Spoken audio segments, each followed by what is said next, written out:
Bien-aimés dans le Seigneur, bonjour, je suis Carlos Rekandé pour la chronique de la semaine. La chronique de cette semaine porte sur le thème Jésus, voir au-delà des douleurs. Jésus, voir au-delà des douleurs. Jésus-Christ a souffert, ça tout le monde le dit, tout le monde le chante, mais est-ce que réellement nous comprenons la souffrance que Jésus-Christ a vécue?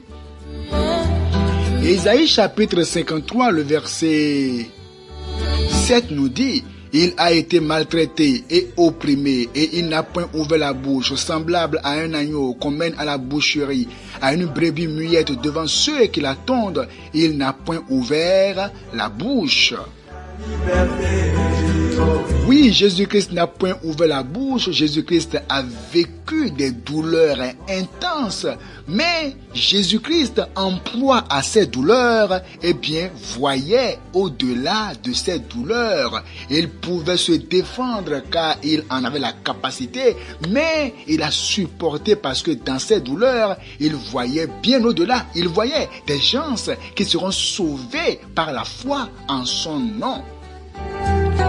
Ce qui retenait Jésus-Christ à la croix, ce n'était ni les clous, ni les cordes, ni la peur des Romains et des Juifs, mais ce qui retenait Jésus-Christ à la croix, c'était son amour pour l'humanité.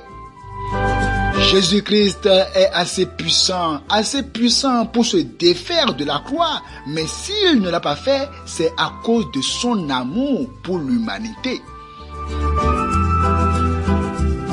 Je vous parlerai de cette grande souffrance, cette grande douleur que Jésus-Christ a vécue, afin que vous compreniez que toutes les fois que vous péchez, vous êtes en train de poignarder Dieu. Cette grande souffrance que Jésus-Christ a vécue, la première, c'est la violence des coups. La violence des coups, oui, Christ a reçu des coups à la tête. Tandis que ses yeux étaient bandés, cela a donc produit un gonflement et des échymoses et de grands dommages dans ses fonctionnalités vitales. Jésus-Christ a été frappé sur le dos, sur le côté et sur la tête. Ses bourreaux se sont déchaînés en passant notre Seigneur à tabac. Matthieu 27:30 dira: et ils crachaient contre lui, prenaient le roseau et frappaient sur sa tête. Puis ils diront dans Jean 19, verset 3, salut, roi des Juifs, et ils lui donnaient des gifles. En proie à ces douleurs, Jésus-Christ voyait au-delà des douleurs. Il voyait un homme, il apercevait une femme qui sera sauvée pour sa foi en lui. La deuxième souffrance que Jésus-Christ a endurée, c'était les coups de verge et les coups de fouet. Oui, Jésus était attaché à un poteau. Il a été fouetté très brutalement avec un fouet à la lanière de cuir lourd. Sur le bout, on y attachait, bien sûr sur le bout, on y attachait du plomb ou des boules de fer. La force du fouet avec le plomb ou les boules de fer déchiquetait la peau et les muscles en bandelettes sanglantes. La flagellation a été conçue pour amener la victime à la limite de la mort. Cette flagellation provoquait un choc énorme et une perte de sang immense.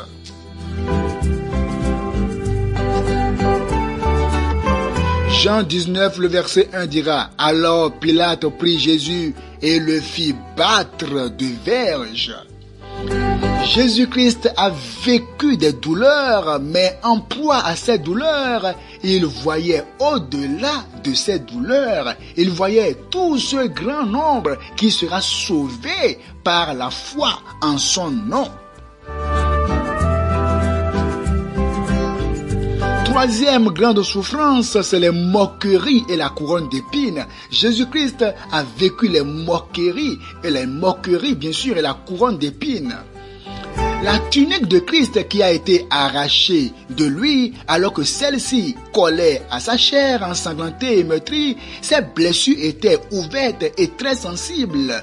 Jésus-Christ a donc beaucoup souffert à ce moment-là.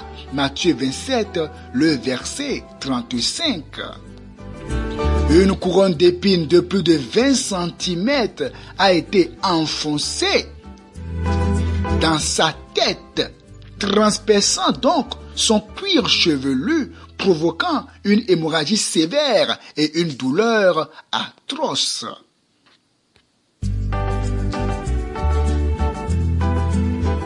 Sans parler donc des moqueries de la part des Romains et des Juifs et des nombreux coups que Jésus-Christ recevait sur la tête. Jésus est passé par une pression physique et psychologique très intense. Matthieu 27, verset 29. Mais dans ces douleurs, Jésus-Christ supportait toutes ces douleurs parce qu'il voyait tout ce grand nombre qui serait sauvé par la foi en son nom. Quatrième souffrance, c'est la croix trop lourde à porter. La croix trop lourde à porter. Une croix incroyablement lourde a été posée sur les épaules meurtries de Christ. Ce bois très lourd pesait énormément ses épaules blessées et sanglantes. Ajoutez à cela l'épuisement, la déshydratation qui a forcément produit un effondrement de sa personne. Il était effondré parce qu'il était déshydraté.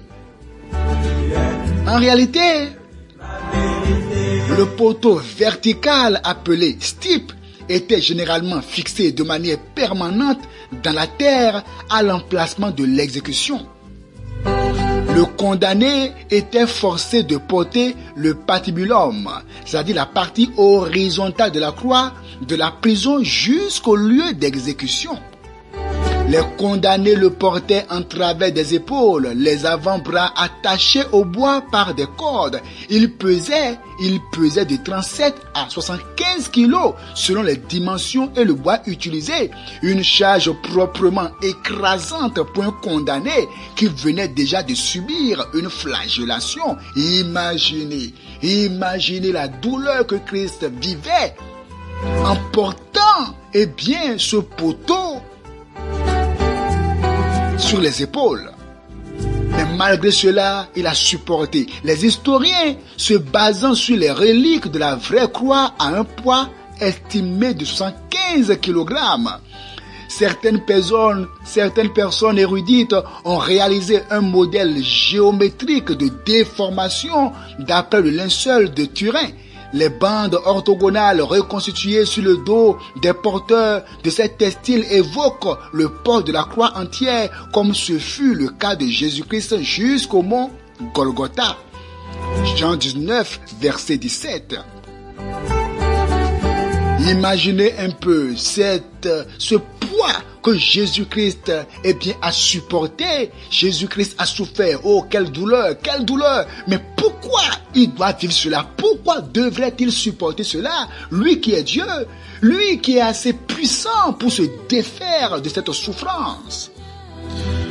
Oh, mais ensanglanté, en proie aux douleurs, aux pleurs, Jésus-Christ supportait. Il voyait au-delà des douleurs, il voyait un homme qui sera sauvé, une femme qui sera sauvée, une génération, un nombre fou de personnes qui sera sauvé à cause de la foi qu'ils auront en son nom. Jésus-Christ voyait donc au-delà de ces douleurs et il supportait. La cinquième souffrance de Christ, c'est la douloureuse crucifixion. La douloureuse crucifixion.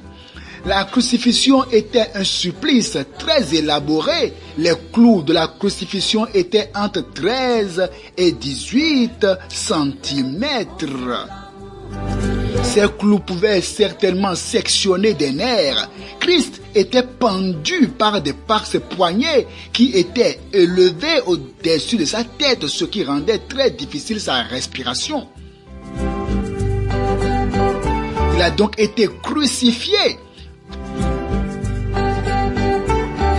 Pour que Christ puisse respirer correctement, il devrait pousser sur ses pieds pour se lever un peu et respirer. C'est ce qui a certainement occasionné des douleurs atroces. Ses pieds ont été percés, transperçant le talon. Oh, quelle douleur! Genèse 3, verset 15 et Jean 19, le verset 18.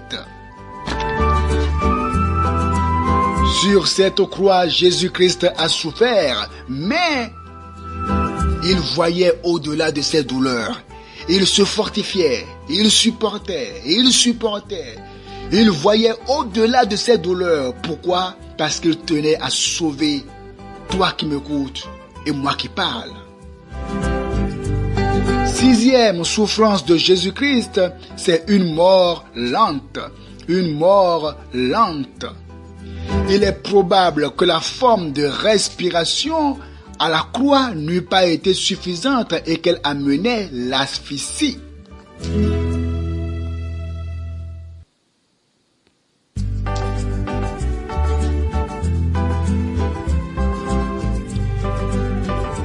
Non seulement cela, l'assaut des crampes musculaires ou spasmes entravait encore plus la respiration. Pour atteindre une exaltation suffisante, il aurait fallu que le supplicié puisse relever vers le haut son corps en poussant sur ses pieds, en fléchissant les épaules et en les ramenant vers l'avant parce qu'elles étaient placées dans une position de torsion ouverte.